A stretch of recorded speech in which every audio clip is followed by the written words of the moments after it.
Ladies and gentlemen, welcome back. You're watching Gmodism and this is From the Depth. And we are back. We have another challenger against the Draconia. The army of Gmodism's Draconia is meeting the next challenger, which is Netrameira's NNV Tezcatlipoca Mark II God-Splitter version. Very nice, and it abides by the rules and everything.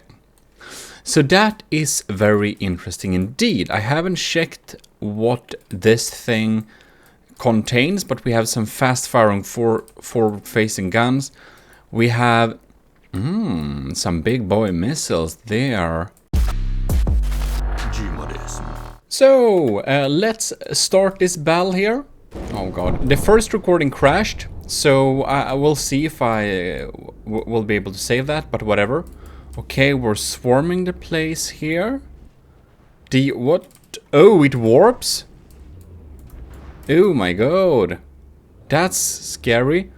It's kind of going pretty low though. Alright. Maybe pretty susceptible to getting damaged and sinking. My laser is definitely frying its sides here. We have a lot of metal and alloy here. Okay. We definitely got some sandblasters here. Right.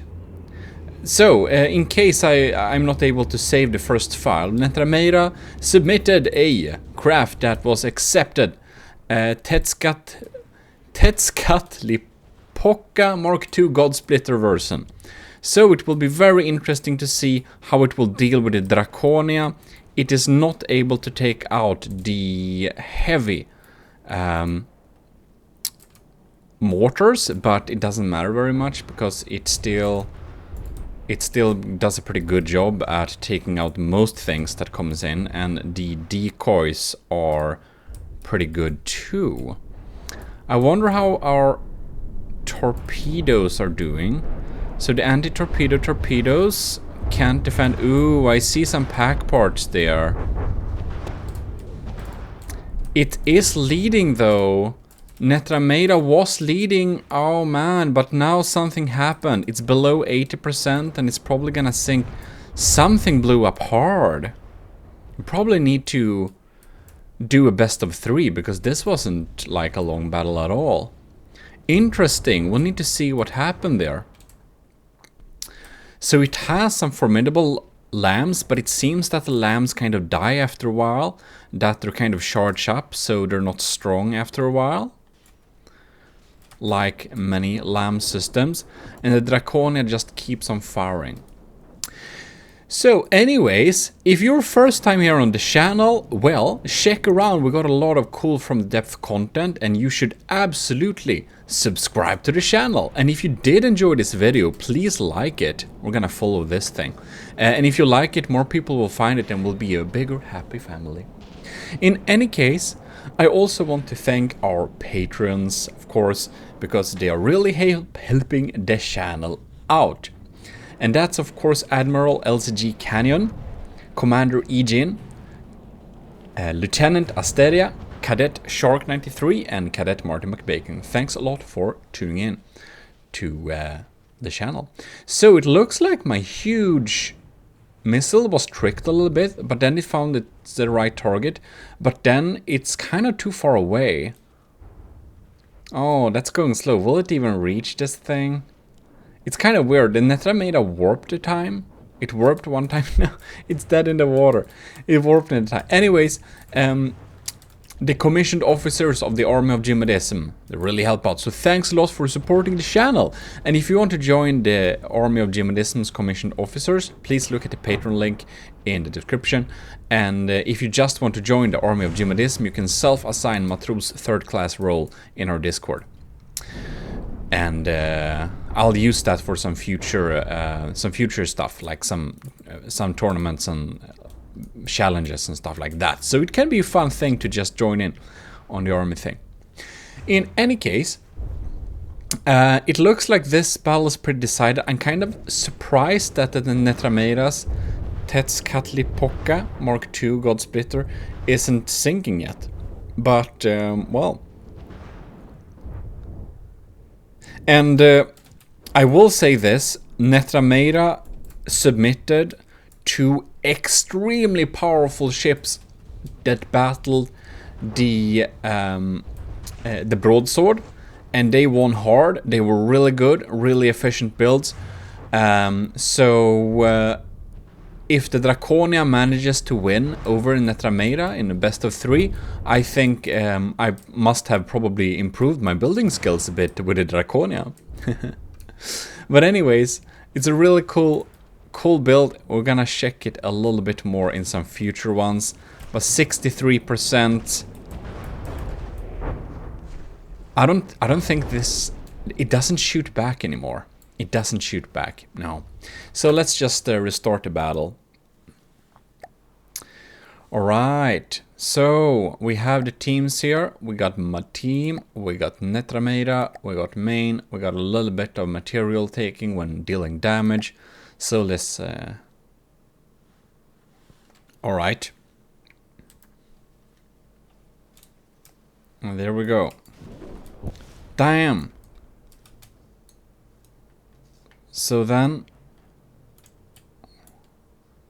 It warps. Okay, so it kind of dodges the first volley, yeah? And we got some huge missiles coming in there, but it seems that my anti-missile missiles were able to take that thing out. Okay, so we're not getting hurt by its missiles, yeah? We get sandblasted here. Yeah, it sandblasted away some turrets. I also got some mini blasters going on there. And the laser... What's up with my laser? Oh!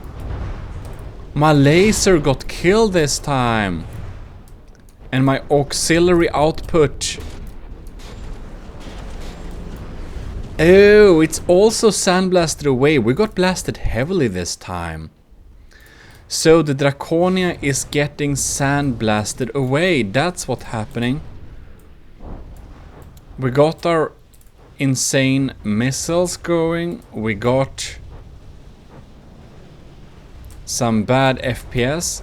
Let's follow this little thing here and see if we can get in close this time. It seems that the Sandblaster does not double as Seawiz, but it's pretty far away. So Netrameira is at 98%, so basically not damaged, while the Draconia is damaged by 5%. And ooh, now we can see the lambs are really trying to shoot this this thing here. Oh my god, that was a big boom. And boom! The lambs is not able to take out my huge missile, but that was mostly, was it like heavy armor mostly? So we got some heavy armor in the front there. Yeah, the mortars are getting through, but these decoys drag away most of my missiles that are not... I wonder if Netrameira would have benefited from a lamb system with some... Ooh, that's some confetti.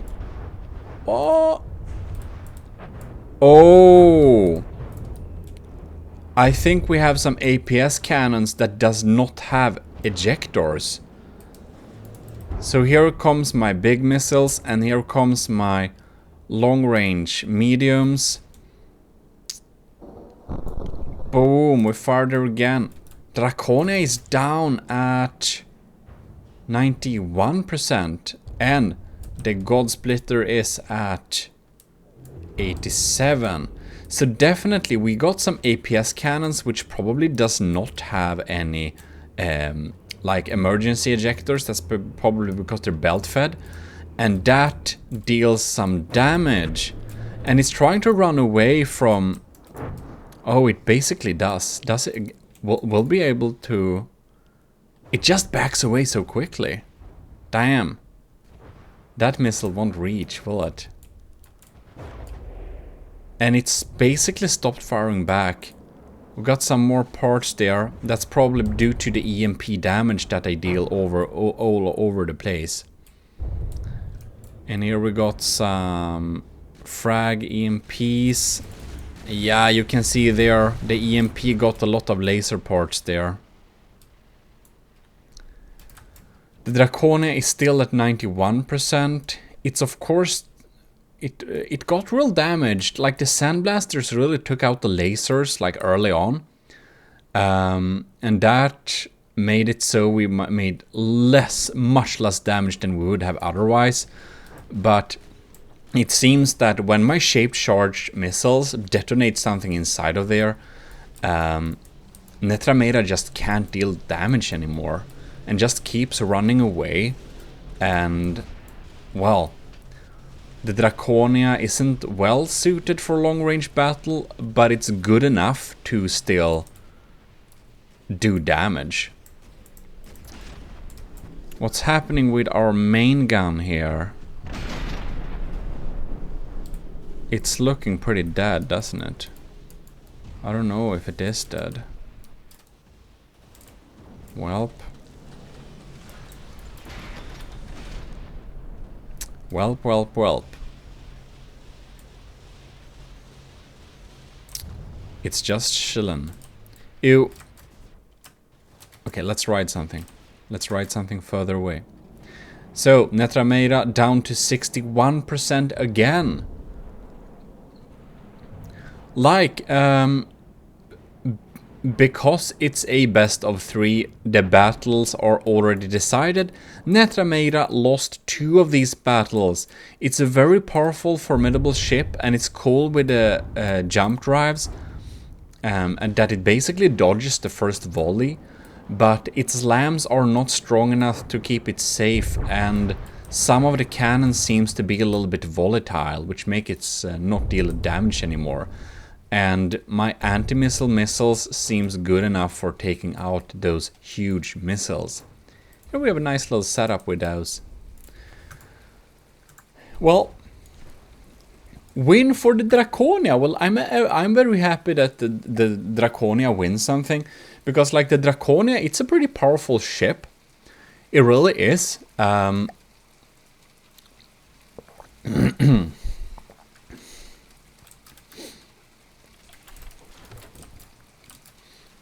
I just kind of felt that the Draconia has been a little bit unlucky the latest battles, because like Borderwise's ship, the Titan Slung, it was basically sinking, so it was like underwater, and I should have made those rules clear a little bit, but a lot of you who were watching the video like thought that like, hey, the Draconia should actually have won that. So that's like one thing, but yeah. So because I still counted this at losing, even though the Titan Slung was underwater, it kind of, you know, I don't know. We'll do a rematch when Borderwise has repaired his computer and made an upgrade to the Titan Slung. I'm going to throw the Draconia against him again, and we'll see if we get the same or if the Draconia gets a little bit more lucky this time. In any case, let's start this little battle here, because I just want to see. Bam! There we got like a big pack blast. Piercing packs. Ew! Damn, that's some penetrating packs, isn't it? It's pretty scary. There's like a shotgun pack confetti. It just pierces and deals like a lot of damage. And here we go, the sandblasting, it's really blasting away, or you can see like this cram cannon is a pretty poor thing. And my main APS is feeling real sad because of this, I think.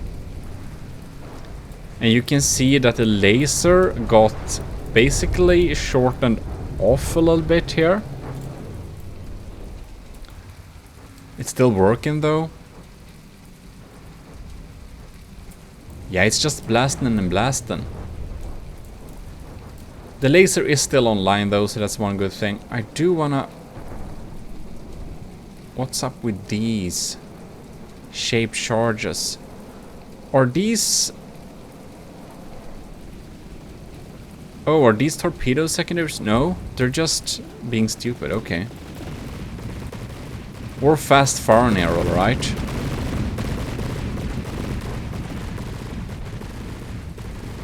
And boom. Inaccurate crams. They get tricked. So it seems that it has a lot of anti-torpedo torpedoes, but they're kind of the small variant. I wonder if my... Why doesn't...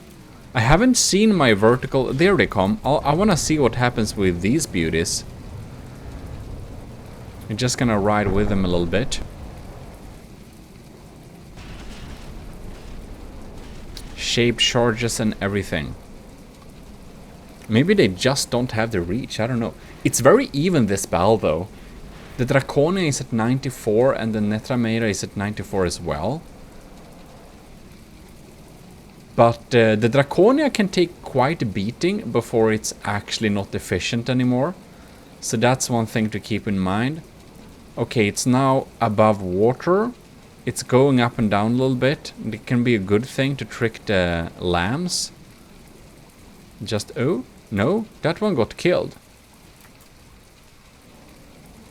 Ah, is that some Seawiz system that's shooting at him a little bit? Whoops. Anyways. Aha! It's just so far away too. They just don't have the reach.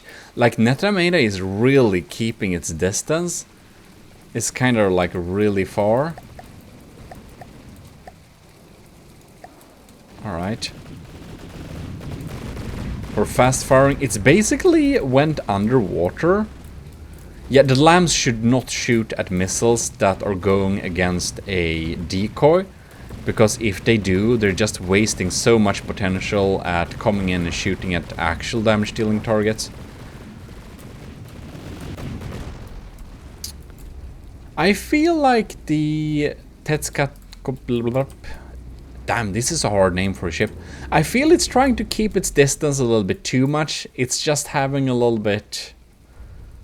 It's like really keeping some long-range distance. Now, that's probably the smart thing to do, especially in like a realistic scenario and stuff like that. I just kind of like when it's kind of more close combat. That's more a personal preference because that's like more cool. But yeah. Well, then we shall see.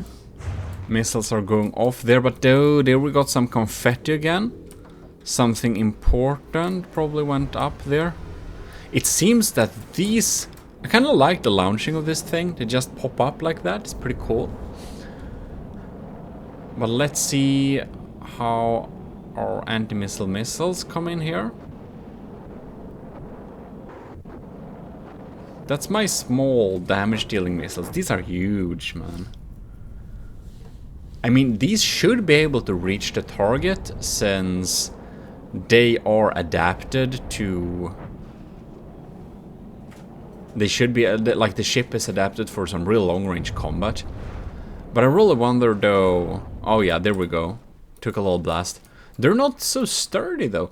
Yeah, so the Draconia is down to 89%, but... Yeah, the main APS is still rolling too. My missiles won't reach him. So it's basically small missiles, a few of my long-range torpedoes. So the Draconia is really like a little bit handicapped because of the range. But it's much more resilient. It will fight even though it's damaged. And it seems that the Tezcatlipoca, God, that's a hard name, does not have that ability really. When it's starting to get damaged, it's starting to lose its edge. And it only warps once. I wonder why it only warps once.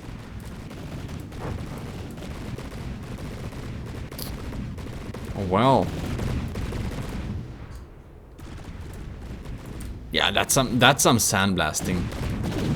I kind of like the sound of these cannons. They have a nice sound to them. That's some nice sandblasting for sure. Just backs away so much. It's like a backwards ship. It should have been more streamlined from like backwards, so it would be faster. And there we go. We have some torpedoes. Now let's see here. No? Okay.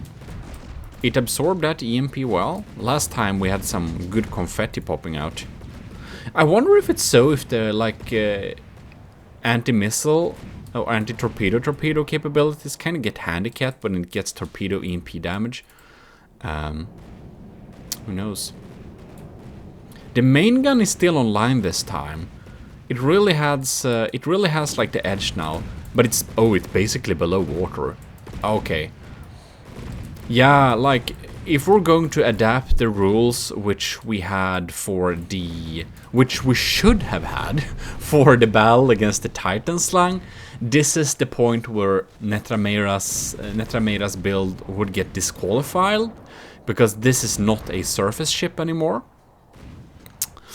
In any case, the Draconia already won 2 battles, so it wouldn't have affected any outcome, of course. Even though I should set up a rule in my main rule set that basically says you can't go below. Oh no! Come on! No!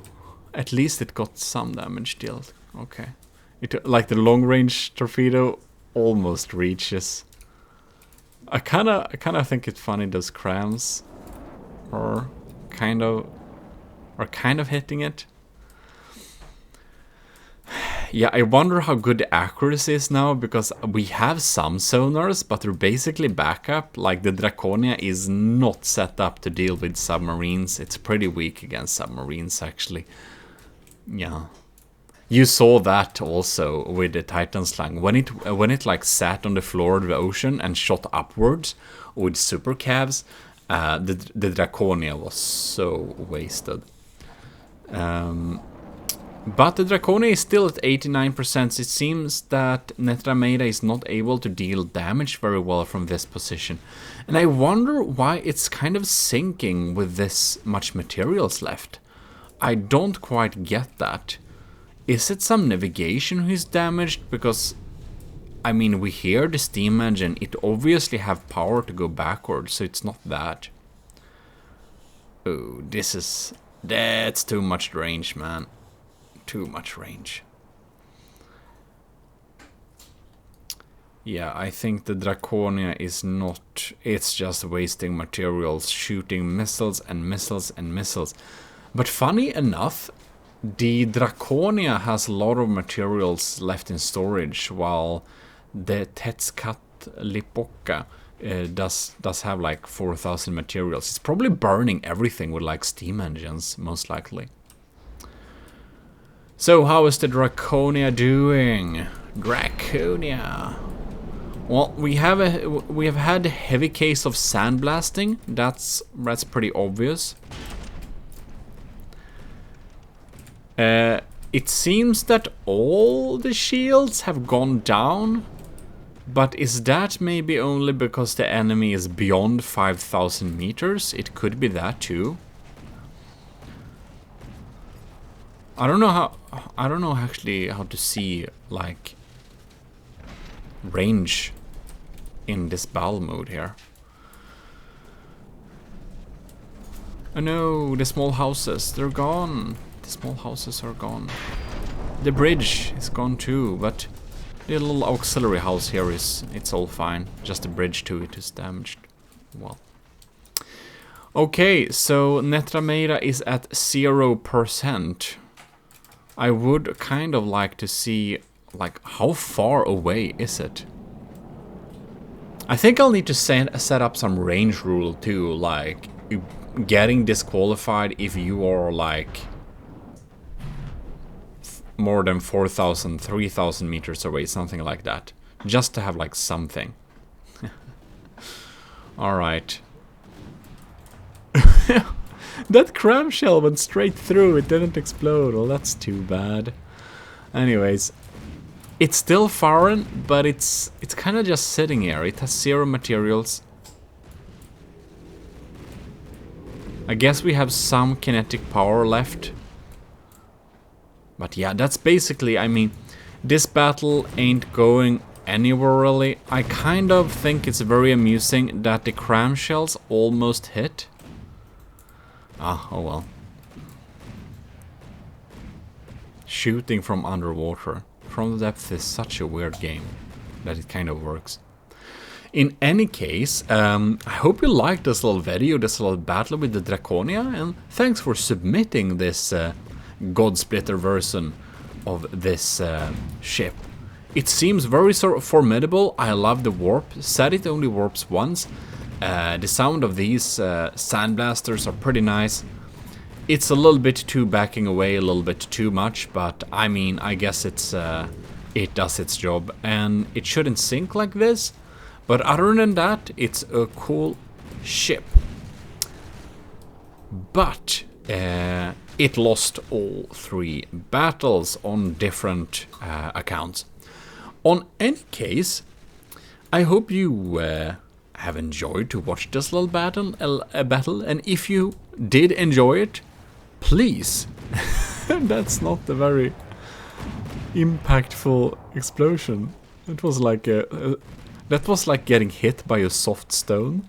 Anyways, if you enjoyed this battle, please leave a like and do subscribe to catch our future battles. And we're of course upcoming with a spaceship tournament soon as well. So, well, thanks a lot for watching. This is your host Gmodism, and we are signing out.